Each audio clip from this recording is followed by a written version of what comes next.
గదికి వెలుగునిస్తుంది, కానీ చదువుల దీపం ఒక కుటుంబాన్ని రూపురేఖల్నే మార్చేస్తుంది అని చెప్పి. This is what I strongly believe. మనం ఏదైనా నెక్స్ట్ జనరేషన్కి ఏదైనా మనం ఇవ్వగలిగే ఆస్తి ఏదైనా ఉంది అని అంటే అది చదువులు.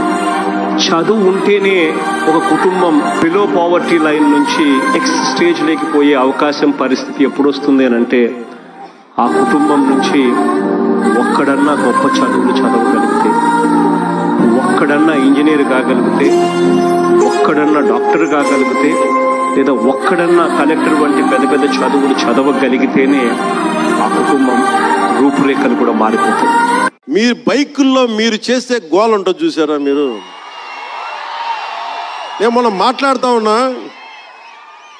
ఇప్పుడు ఈ ఫంక్షన్ లేదు, సినిమాలు లేవు, ఏం చేస్తారు చెప్పండి? ఉద్యోగాలు ఉపాధి కూడా కానీ టైం పడుద్ది. కనీసం సినిమాకి వెళ్ళి చొక్కా దించుకొని అరవకపోతే, బైకులు తీసుకొని అవి సైలెన్స్